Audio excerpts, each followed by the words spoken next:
Cockroach Janata party CJP ಈಗ ಇಡೀ ದೇಶದಲ್ಲಿ ಕೇಳ್ತಾ ಇರುವಂತಹ ಜೊತೆಗೆ ನೋಡುತ್ತಿರುವಂತಹ ಜೊತೆಗೆ ಟ್ರೆಂಡ್ ನಲ್ಲಿರುವಂತಹ ಸಬ್ಜೆಕ್ಟ್ ವಿಡಂಬನಾತ್ಮಕ ಪೋಸ್ಟ್ಗಳ ಒಂದು ಹವಾ ಸೃಷ್ಟಿ ಮಾಡಿರೋದು ಈ ಜಿರಳೆ ಸಖತ್ ಕ್ರೇಜ್ ಅಂತೂ ಸೃಷ್ಟಿ ಮಾಡ್ತಾ ಇದೆ.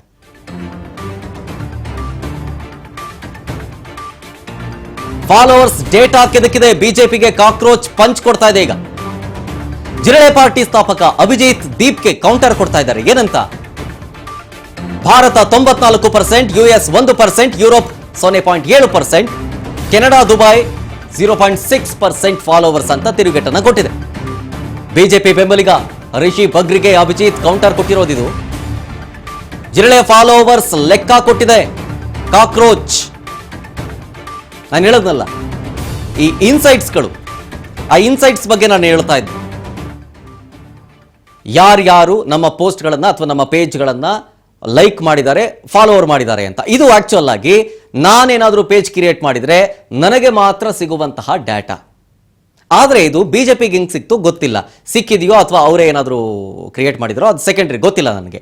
ಬಟ್ ಆದರೆ ಅಫಿಷಿಯಲ್ ಆಗಿ ಕಾಕ್ರೋಚ್ ಪಕ್ಷದ ಒಂದು ಪೇಜ್ ಓನರ್ ಇದಾರಲ್ಲ, ಅವರೇ ಅಭಿಜಿತ್ ದೀಪ್ಗೆ ಕೊಟ್ಟಿರುವಂತಹ ಡಾಟಾ ಇದು.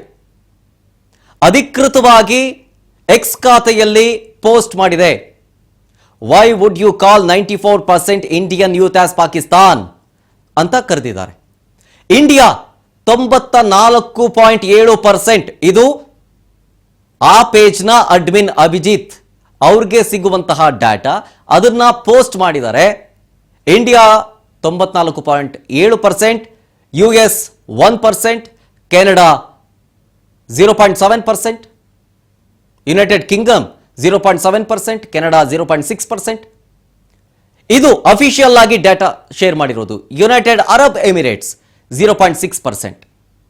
ಇದು ರಿಷಿ ಬಗ್ರಿ ಅವರು ಒಂದು ಕಾಕ್ರೋಚ್ ಜನತಾ ಪಾರ್ಟಿಯ ಒಂದು ಡಾಟಾವನ್ನ ಶೇರ್ ಮಾಡಿದ್ರಲ್ಲ, ಅದನ್ನೇ ಸುರೇಶ್ ಕುಮಾರ್ ಅವರು ಕೂಡ ಪೋಸ್ಟ್ ಮಾಡಿದ್ದು. ಆ ಪೋಸ್ಟ್ ಸಂಬಂಧಪಟ್ಟಂತ ಒಂದು ಆನ್ಸರ್ ಇದು ನೋಡಿ. ಇದನ್ನೇ ಹೇಳಿದ್ ನಾನು, ಯಾವುದೇ ಕಾರಣಕ್ಕೂ ಒಂದು ಹೋರಾಟ ಆಗಿರಲಿ ಅಥವಾ ಯಾವುದೇ ಒಂದು ಆಂದೋಲನ ಆಗಿರಲಿ ದಾರಿ ತಪ್ಪಬಾರದು ಅಂತೇಳಿ ಇಲ್ಲೇ ರಾಜಕೀಯ ಸ್ಪಷ್ಟವಾಗಿ ಕಾಣಿಸ್ತಾ ಇದೆ. ಹೋರಾಟ ಆಗಿರಬೇಕು, ಆಂದೋಲನ ಆಗಿರಬೇಕು. ದೇಶದ ಯುವ ಜನತೆ ಅವರ ಧ್ವನಿ ಏನಿದೆ ಅದು ರಾಜಕೀಯವಾಗಿ ಬದಲಾಗಬಾರದು. ಇಲ್ಲಿ ಯಾವುದೋ ಒಂದು ರಾಜಕೀಯ ಪಕ್ಷ ಒಂದು ವಿರೋಧ ಮಾಡುತ್ತೆ ಅಂದಾಗ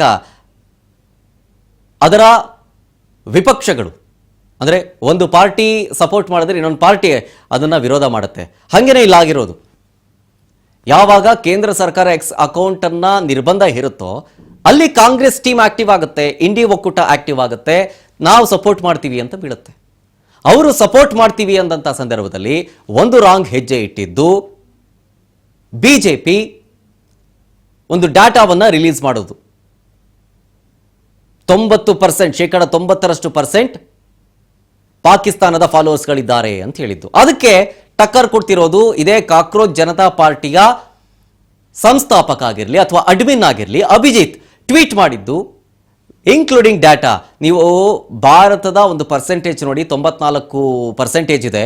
ಇದನ್ನ ನೀವು ಯಾರಿಗೆ ಹೋಲಿಕೆ ಮಾಡ್ತಿದ್ದೀರಿ ಅಂತ ಜನತಾ ಪಾರ್ಟಿ, ಭಾರತೀಯ ಜನತಾ ಪಾರ್ಟಿಗೆ ಕಾಕ್ರೋಚ್ ಜನತಾ ಪಾರ್ಟಿ ಪ್ರಶ್ನೆ ಮಾಡಿರೋದು.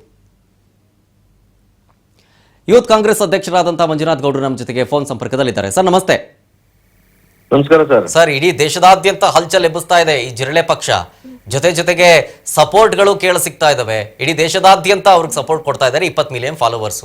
ಆದ್ರೆ ಇದಕ್ಕೆ ಒಂದು ರಾಜಕೀಯ ಪಕ್ಷಗಳು ಎಂಟ್ರಿ ಕೊಡ್ತಾ ಇರೋದನ್ನ ನಾನು ಸ್ಪಷ್ಟವಾಗಿ ಗಮನಿಸ್ತಾ ಇದ್ದೀನಿ. ಒಂದ್ ಕಡೆ ಇಂಡಿ ಒಕ್ಕೂಟ ಸಪೋರ್ಟ್ ಮಾಡ್ತಾ ಇದೆ, ಹೇಳ್ಬಿಡ್ತೀನಿ, ಇಂಡಿ ಒಕ್ಕೂಟ ಸಪೋರ್ಟ್ ಮಾಡ್ತಾ ಇದೆ. ಮತ್ತೊಂದ್ ಕಡೆ ಬಿಜೆಪಿ ಸೋಷಿಯಲ್ ಮೀಡಿಯಾವನ್ನ ನಿರ್ಬಂಧ ಇರೋದ್ರ ಜೊತೆಗೆ ಒಂದು ಡಾಟಾ ರಿಲೀಸ್ ಮಾಡಿದ್ರು, 94% ಪಾಕಿಸ್ತಾನಿಗಳಿದ್ದಾರೆ ಅಂತ. ಈಗ ಅವ್ರ ಕಡೆಯಿಂದನೇ ಅಫಿಷಿಯಲ್ ಆಗಿ ಬರ್ತಾ ಇದೆ 94% ಭಾರತೀಯರಿರೋದು ನೋಡ್ಕೊಳ್ಳಿ ಅಂತ ಆನ್ಸರ್ ಮಾಡಿರೋದು ಜಿರಳೆ ಪಕ್ಷದ ಸಂಸ್ಥಾಪಕರು. ಏನ್ ಹೇಳ್ತೀರಿ ಸರ್ ಈ ಎಲ್ಲ ಓವರ್ ಆಲ್ ಬೆಳವಣಿಗೆ? ನೋಡಿ, ಇದು ಕಾಕ್ರೋಚ್ ಜನತಾ ಪಾರ್ಟಿ ಇದೆಯಲ್ಲ, ಒಂದು ಫೇಸ್ಬುಕ್ ಅಡ್ಮಿನ್ ಮಾಡುವಂತದ್ದು ಅಥವಾ ಇನ್ಸ್ಟಾಗ್ರಾಮ್ ಇರ್ಬೋದು. ಆದ್ರೆ ಇದು ಯೂತ್ ಮೂವ್ಮೆಂಟ್. ಇದು ಯುವಕರು ವಿದ್ಯಾರ್ಥಿಗಳ ಮೂವ್ಮೆಂಟ್ ಅಲ್ಲಿ ಕ್ರಿಯೇಟ್ ಆಗಿರುವಂತದ್ದು. ಅಲ್ಲಿ ಹೇಳಿರುವಂತದ್ದು ಏನು, ನ್ಯಾಯಾಧೀಶರು ಮಾತಾಡಬೇಕಾದ್ರೆ ಯಾರು ವಿದ್ಯಾವಂತರು ಜಾಬ್ಲೆಸ್ ಆಗಿದ್ದಾರೆ, ಸುಮ್ನೆ ಕೂತಿದ್ದಾರೆ, ಸೋಷಿಯಲ್ ಮೀಡಿಯಾ ಯೂಸ್ ಮಾಡ್ತಾರೆ, ಓಕೆ. ಅವ್ರಗಳ ವಿರುದ್ಧ ಮಾತಾಡಿದ್ದವ್ರು ಕಾಕ್ರೋಚ್ ಅಂತ. ಆ ಮೂವ್ಮೆಂಟ್ ಸ್ಟಾರ್ಟ್ ಆಗಿರೋದು ವಿದ್ಯಾರ್ಥಿಗಳ ಮಧ್ಯೆ, ಯುವಕರ ಮಧ್ಯೆ, ಮತ್ತೆ ಯಾರು ನಿರುದ್ಯೋಗಿಗಳಿದ್ರಲ್ಲ ನಿಜ ಅವ್ರಗಳ ಮಧ್ಯದಲ್ಲಿ ಆಗಿರುವಂತದ್ದು. ಇದು ಮೂವ್ಮೆಂಟ್. ಇದು ಅದನ್ನ ಕ್ಯಾಪ್ಚರ್ ಮಾಡೋದಕ್ಕೆ ಯಾರಾದ್ರೂ ಮುಂದೆ ಬರ್ಬೋದು, ಏನೇ ಮಾಡ್ಬೋದು. ಇವಾಗ ಕಾಂಗ್ರೆಸ್ ಪಕ್ಷದ ಯುವ ಕಾಂಗ್ರೆಸ್ ಕೂಡ ಸ್ಟಾರ್ಟಿಂಗ್ ಅಲ್ಲಿ ಫಸ್ಟ್ ಐ ಆಮ್ ಕಾಕ್ರೋಚ್ ಅಂತ ಸ್ಟಾರ್ಟ್ ಮಾಡಿದ್ದೆ ಯೂತ್ ಕಾಂಗ್ರೆಸ್. ಡೇಟಾ ತೆಗೆದು ನೋಡ್ರೆ ಗೊತ್ತಾಗತ್ತೆ. ಅದಾದ್ಮೇಲೆ ಅದು ಅಕೌಂಟ್ ಕ್ರಿಯೇಟ್ ಆಗಿದ್ದು ಮತ್ತೊಂದು ಮಾಡಿದ್ದು. ಅಂದ್ರೆ ಈ ಮೂವ್ಮೆಂಟ್ ಅನ್ನ ಕ್ಯಾಪ್ಚರ್ ಯಾರು ಮಾಡಕ್ಕಾಗಲ್ಲ. ಯಾಕಂದ್ರೆ ಮೂವ್ಮೆಂಟ್ ಯಾವ ರೀತಿ ಬರುತ್ತೆ ಅಂದ್ರೆ ಯುವಕರು ಸ್ಟಾರ್ಟ್ ಮಾಡಿದ್ದಾಗ್ಬೋದು, ವಿದ್ಯಾರ್ಥಿಗಳು ಸ್ಟಾರ್ಟ್ ಮಾಡಿದ್ದಾಗ್ಬೋದು.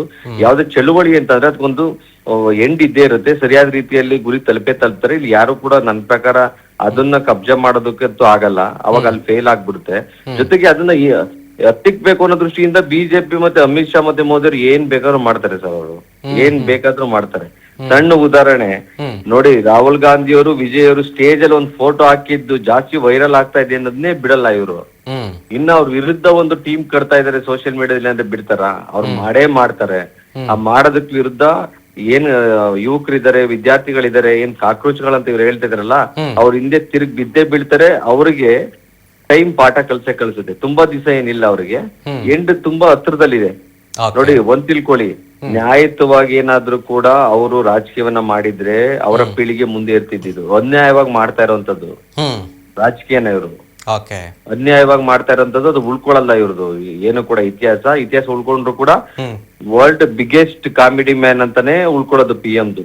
ಇಷ್ಟು ಕಾಮಿಡಿ ನೋಡಿ ಇದ್ದಾಗ ಒಂದ್ ತಿಳ್ಕೊಳ್ಳಿ, ಒಬ್ಬ ವ್ಯಕ್ತಿಯ ವ್ಯಕ್ತಿತ್ವ ಸತ್ತ ಮೇಲೆ ಗೊತ್ತಾಗದಂತೆ ಏನು ಅಂತ.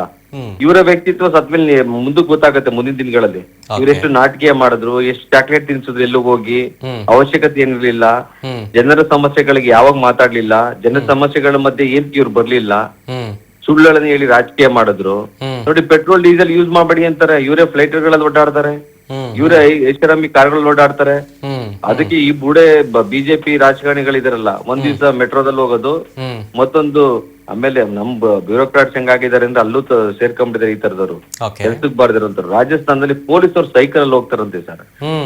ಇವ್ರಿಗೆ ಯಾರು ಜಾಬ್ ಕೊಟ್ಟೋ ಇಡಿಯಟ್ ಗಳು ಅಂತ ಗೊತ್ತಿಲ್ಲ. ಪೊಲೀಸ್ ಸೈಕಲ್ ಅಲ್ಲಿ ಹೋಗಿ ಹಿಡಿಯಕ್ಕಾಗತ್ತೆ ಸರ್ ಕಳ್ಳರನ್ನ? ಸಮಸ್ಯೆ ಸೈಕಲ್ ಹೋಗಕ್ಕಾಗತ್ತ ಸರ್?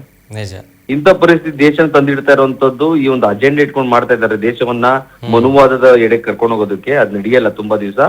ಏನ್ ನಾವು ಕಾಕ್ರೋಚ್ಗಳಿದೀವಲ್ಲ, ನಾವೇ ಅವ್ರನ್ನ ಮಟ್ಟ ಮಾಡುವಂತ ಕೆಲಸವನ್ನ ಅತಿ ಶೀಘ್ರದಲ್ಲಿ ಮಾಡ್ತೀವಿ. ಸೊ ಈ ಕಾಕ್ರೋಚ್ ಜನತಾ ಪಾರ್ಟಿಯ ಒಂದು ಅಜೆಂಡಾ ಏನಿದೆ ಅದಕ್ಕೆ ಯೂತ್ ಕಾಂಗ್ರೆಸ್ ನ ಸಪೋರ್ಟ್ ಇದೆ. ಅವ್ರ ಅಜೆಂಡಕ್ಕಿಲ್ಲ, ಆ ಮೂವ್ಮೆಂಟ್ ಗಿದೆ.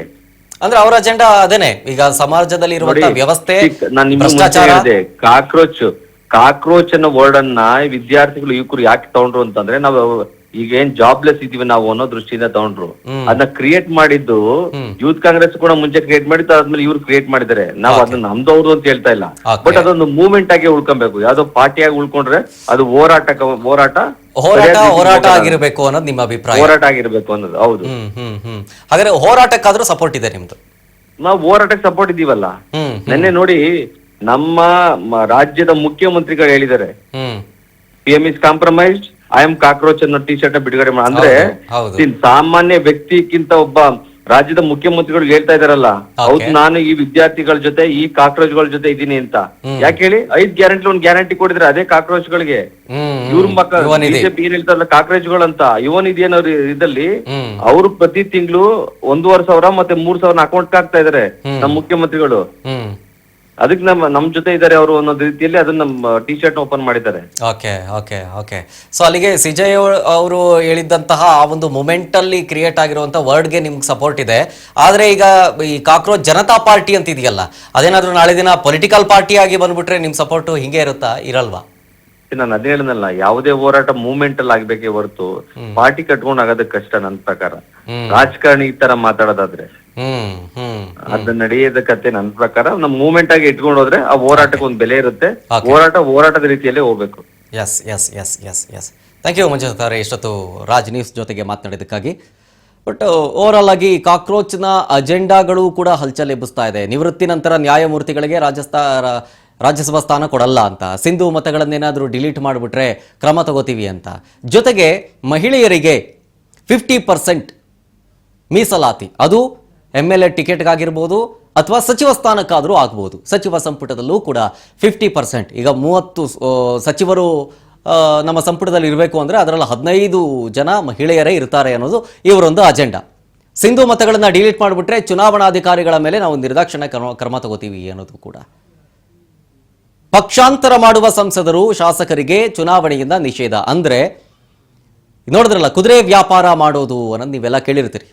ಎಲೆಕ್ಷನ್ ಆದಂತಹ ಸಂದರ್ಭದಲ್ಲಿ ಮ್ಯಾಜಿಕ್ ನಂಬರ್ನ ದಾಟೋದಕ್ಕೆ ನಂಬರ್ ಗೇಮ್ಗಳ ಲೆಕ್ಕಾಚಾರ ಆಗುತ್ತಲ್ಲ, ಆ ಸಂದರ್ಭದಲ್ಲಿ